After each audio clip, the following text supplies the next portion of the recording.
GSG-9, or Border Protection Group 9 of the Federal Police, is Germany's Tier 1 tactical police force. This time around, we're breaking down every assault unit of GSG-9s, who they are, what they do, and how they operate. Formed in 1972 under Lieutenant Colonel Ulrich Wegener, the unit kept leveling up over the years.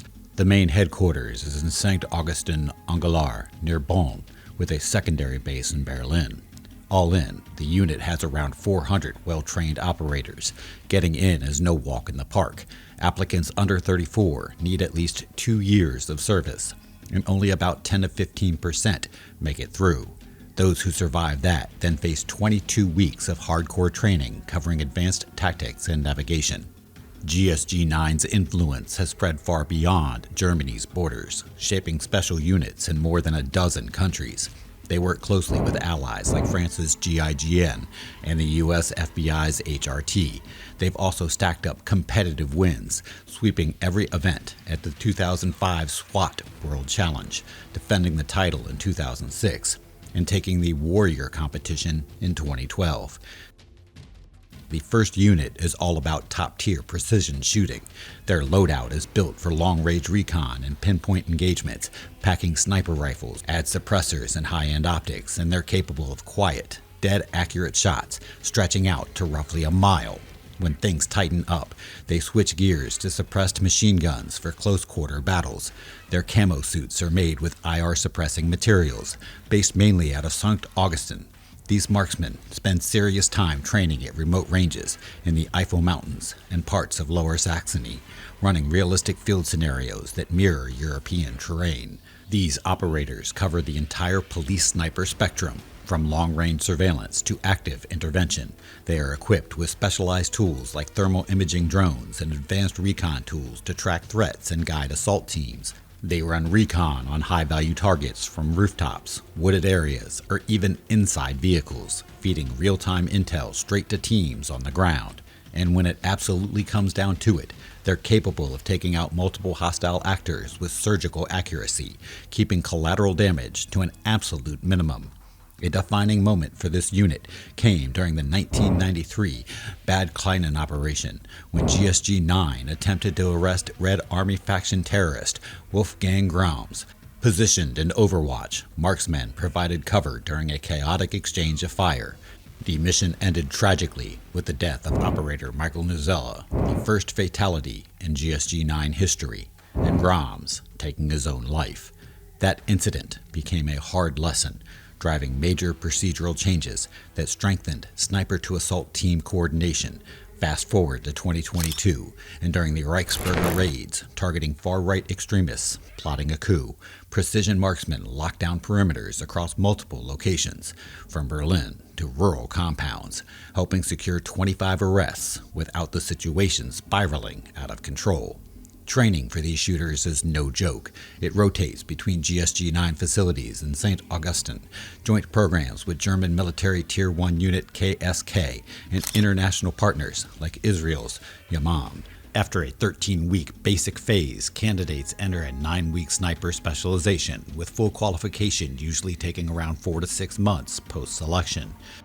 Training covers everything from ballistics in wind and rain to urban engagement rules and mental endurance under pressure. Advanced experience comes through exchanges with units like the FBI's Hostage Rescue Team in Quantico or France's GIGN Sniper Symposiums in Satori. And here's a cool flex. GSG-9 marksmen have set world records in precision shooting under simulated combat stress, with one operator breaking records during the 2006 SWAT World Challenge, the same event where the unit walked away with overall victory. Second unit, divers and boat operators. The second unit is the go-to crew for anything amphibious and dangerous. Their divers run closed-circuit rebreathers, which means zero bubbles and zero giveaways while creeping up on targets. For freezing North Sea or Baltic ops, they slide into heavy-duty dry suits from DUI or Viking. Sidearms are waterproofed Glock 17s with Insight M3X lights, and on the surface, boat teams roll out rigid-hulled inflatable boats like the Schubel X-23. These RHIBs are fast, agile, and can switch to near-silent electric propulsion when things need to stay low-key. Firepower includes assault rifles, such as the HK-416, optimized for maritime environments. While a detachment in Berlin backs up Rhine River patrols, most river and sea training happens around Hamburg's Elbe River, basically their aquatic playground. When it's game time, these divers sneak up completely unnoticed, especially in scenarios like ship hijackings. Their gear makes them practically invisible from the surface, letting them slip in through hull access points, anchor chains, or underwater breaches. Meanwhile, boat operators hustle assault teams in and out using small to medium craft, blasting through heavy currents at speeds up to 50 knots to get operators exactly where they need to be. One standout moment came in 2009 during the Somali pirate hijacking of the MV Hansa Stavanger. While private security eventually wrapped up the situation, GSG-9's dive teams were already staged offshore from a Bundeswehr frigate near the Horn of Africa. They ran underwater reconnaissance using mini-submersibles, mapping out the ship's vulnerable points. Back home, training didn't slow down either. They even ran full-scale simulations of oil rig takeovers in the North Sea, mirroring real-world threat scenarios. Getting into this unit is anything but casual. It starts with the Federal Police Working Diver course, followed by a 3-week Bundeswehr combat diver program at Eckernförde Naval Base. From there, operators grind it out in facilities in St. Augustine, drilling high-current dives of up to 4 knots and submarine lock-in lock-out procedures using Type 212 U-boats. Boat handling alone takes about a year to fully dial in, with advanced courses at the Bundeswehr Marine School in Perro. Quick fun fact to wrap it up. During a 2024 joint exercise with Norway's MJK unit, GSG-9 divers pulled off the deepest covert insertion ever recorded in a European drill. The third unit is the Airborne paratroopers who know how to drop in fast, quiet, and right on target. These operators run specialized ram air parachute systems designed for HALO and HAHO jumps from as high as 25,000 feet. Complete with oxygen masks and GPS-linked altimeters. Weapons like jump-rigged HK-417 rifles or MP7 PDWs are locked into tandem harnesses, keeping everything tight and secure for nighttime insertions. Helmets come stacked with integrated night vision, and when it's go time for larger drops, they've got access to C-130 Hercules aircraft. Training mainly happens at the Bundeswehr Airborne School with additional drop zones around Lake Constance. These guys are expert in static line jumps for mass insertions, free-fall drops into ultra-tight landing zones as small as 50 by 50 meters, long night glides hauling 20 kilos of gear, and slick blackout descents guided only by IR strobes. One of the most legendary moments tied to this unit goes all the way back 2015 evacuation of German nationals from Yemen, slipping into desert extraction zones via Chinook helicopters while ISIS threats were rising in the region.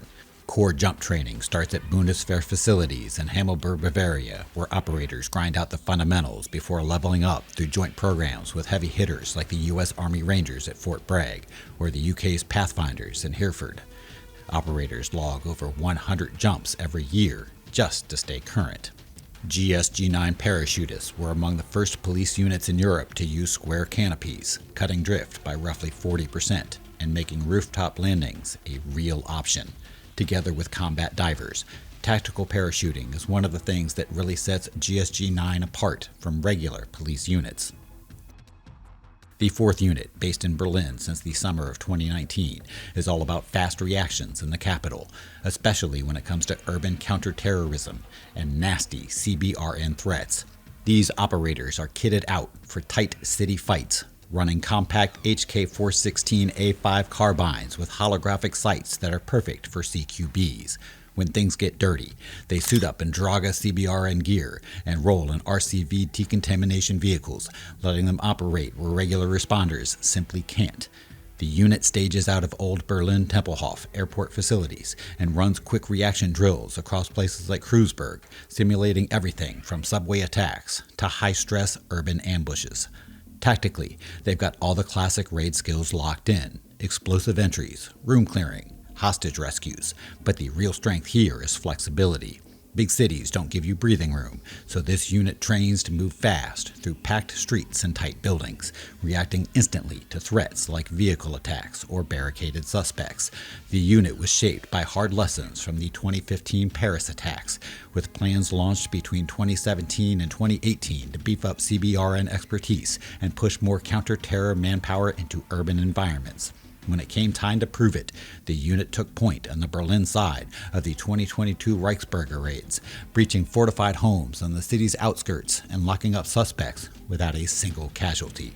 Training follows the same high standards as the other units, but with an extra urban edge. Operators run full-scale exercises in Berlin's U-Bahn depots, drilling metro attack scenarios, and attend joint CBRN courses at the Bundeswehr Institute in Munich. This Berlin-based expansion seriously tightened national response times. Behind the scenes, the support elements are what keep everything running smooth. Put it all together, and you've got the core pillars holding GSG-9 upright, medics keeping people alive in the chaos, tech teams cracking doors and defusing explosives, logistics making sure everything shows up on time, and comms tying it all together in real time. Since 2022, that backbone has only gotten sharper, with advanced intel tools speeding up threat analysis and decision-making. And that's the full rundown. Every unit that makes Germany's GSG-9 one seriously dialed-in force.